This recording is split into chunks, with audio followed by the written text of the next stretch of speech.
Why did I choose to be a light and airy photographer instead of a dark and moody photographer?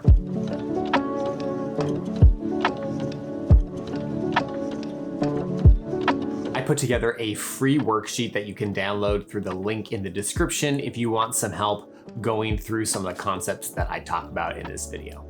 Off the top of my head, there are four kind of distinct wedding photography styles. There is light and airy, which I shoot. There is true to life, which is true to life. So there's what I'm calling the beach style, which is very warm skin tones, very tropical feeling. And then there is like the moody style. I don't know if it's dark and moody, but it's just kind of like dramatic, more moody style. I would say it's the opposite of what light and airy is. Now, for the first half of my wedding photography career, I didn't really think too much at all about the style of my photography. I just kind of did whatever seemed right to me in the moment. If the moment seemed like, oh, this is kind of like a dark and moody look, I shot it dark and moody. If it was a light and bright day, I would shoot it very light. And if I just felt like it that day and I wanted everyone to be warm and look very tanned, I did the beach style. And not only was it a mess, it's not good for your clients. It's not good for your business because it's really hard for your clients to know what they're actually going to get, what their expectations are if you are kind of shooting in all these different styles. And in order to kind of create a path for myself and in order to go from just like chaos of whatever I felt in that moment to kind of having a clear direction, I asked myself these 5 questions, and I think this is really important. If you don't feel like you have a really consistent style, or maybe you just picked up my light and airy preset and you're wanting to move in the light and airy direction and you're like, well, what else do I do? I think these 5 questions are really important for you to ask, not just at the beginning of developing your style, but asking yourself these questions every year. And I'll get to that at the end of the video. So the first question that I ask myself is, what have I liked over the long term? What have I consistently done over and over again, whether I realized it or not? And so what I did was I looked through a bunch of weddings and I realized I looked at some weddings and I felt very embarrassed for how I edited them. I was like, oh, those are very orange skin tones. Or I was like, oh, that's dark, very contrasty, very moody. And I just noticed some things that I really didn't like. And then I noticed some things and I noticed images where I was like, wow, I can't believe I shot that like 5 years ago. Or like, I can't believe I shot that my first year. Like, I noticed things that I really loved even months or years later. And I noted both of those things. I noted things that I really liked, and I noticed things that I didn't like at all, and I was kind of embarrassed that I did.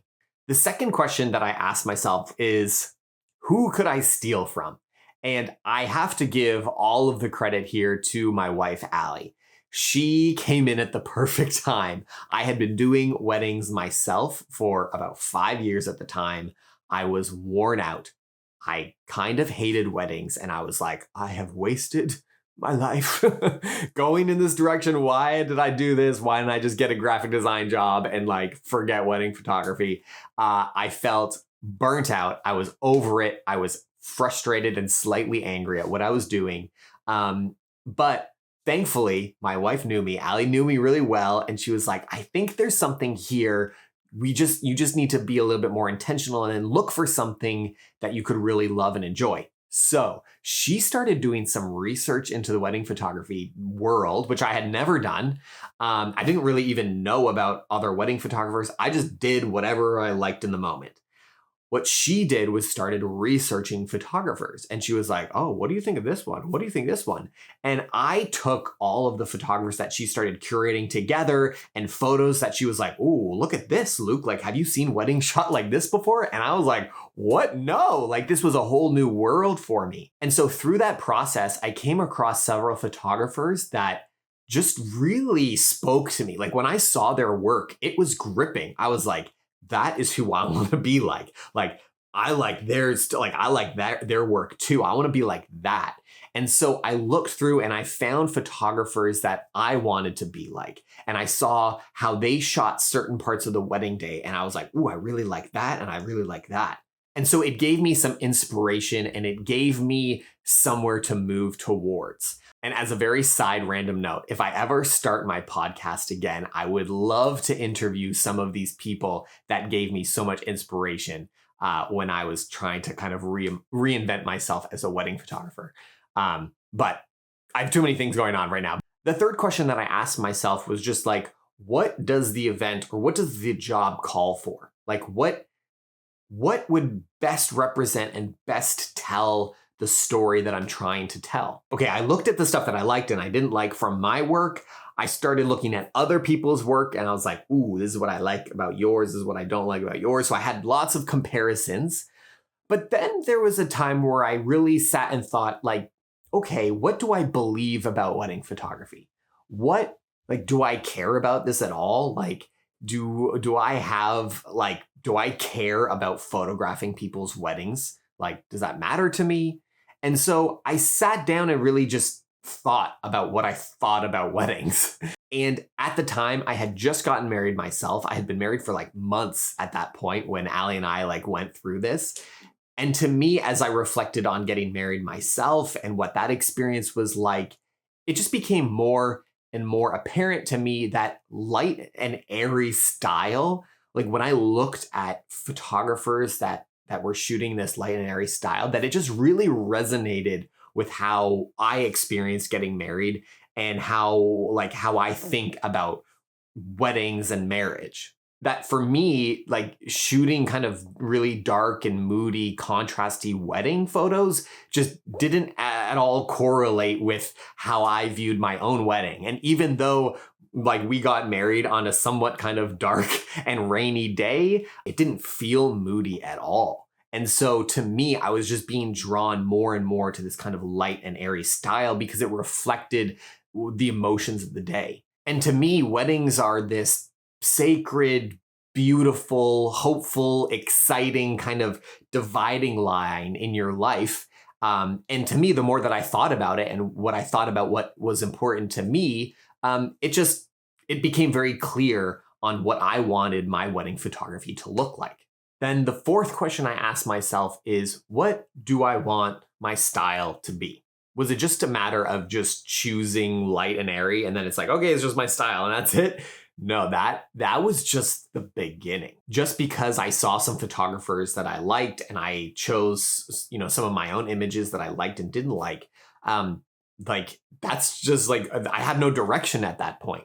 I needed to just dissect my wedding days. I needed to dissect how I photographed weddings, the settings that I used, how I use light, how I edit the images, how I edit different sections of the wedding days. There was a whole lot of work to do after, choosing that I wanted to be a light and airy photographer. And so there was a few things that I picked out that helped me kind of go in this direction.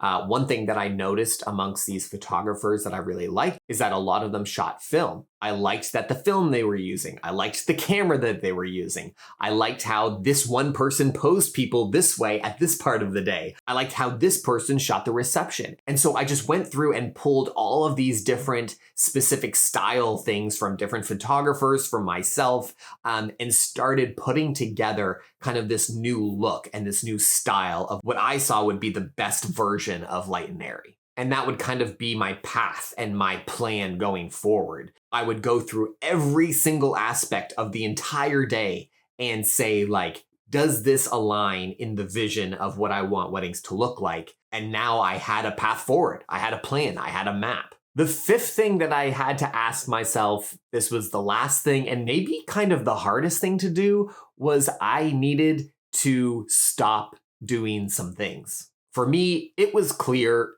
that a dark and a moody vibe, very dramatic, contrasty photos just was not the style that I wanted to follow, which means I needed to stop taking those photos.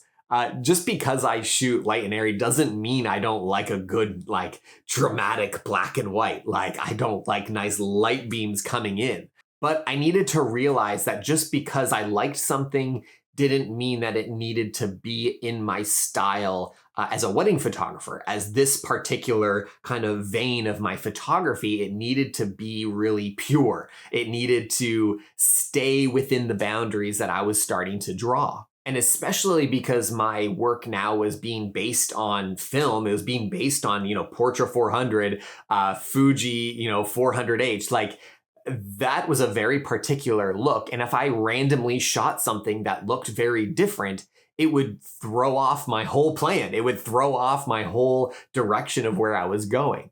And so I needed to catch myself when I wanted to take a photo, but it didn't fit in my style. I had to stop doing that. And so I had to figure out how to shoot dark interior scenes so that it would match with a light and airy style. I had to figure out if the groom was getting ready in a dark hotel room, how can I change this so that it fits in my style of what my clients are expecting? Because as you know, if you're a wedding photographer, locations and lighting vary dramatically. And what my new task was, what the key to figuring out my new style was to figure out, no matter what the scenario, no matter what the lighting, I needed to create a cohesive, repeatable, light and airy style. And so that's how I finally came down to shooting light and airy. And that's kind of what I did to create the style that I'm shooting today. So does that mean I was just done? I just did that process once and then I was like, I know how to shoot weddings forever. No. And that's what I mean about asking yourself these questions, whether you're at the beginning and figuring this out for the first time, or whether you've been a wedding photographer for years.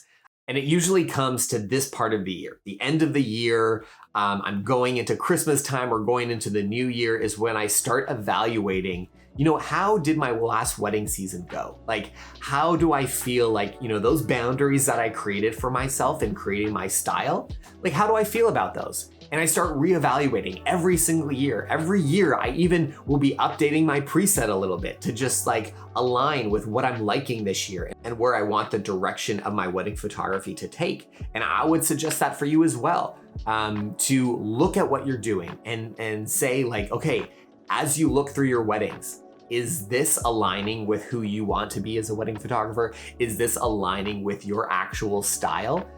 And that's, I think, one of the most fun things about being a photographer is that you are always evolving, you are always updating, you are always pushing yourself to be the best photographer that you can be.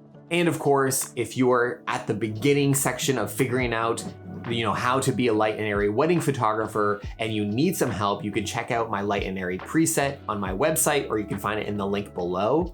And then the last thing is I've been kind of thinking about this for a little bit, and that is kind of putting together a course of how I exactly and actually figured out how to be a light and airy photographer. Because yes, you can get the preset, but then I feel like there's this whole world that I just talked about today. And if you're interested in kind of figuring out the actual nuts and bolts and actually figuring out how to shoot like a light and airy photographer, and if you're interested, let me know in the comments. If you're interested, you can comment light and airy. And if there's enough of you, I will make sure to put together something in the next couple months in the beginning of next year. Okay, bye.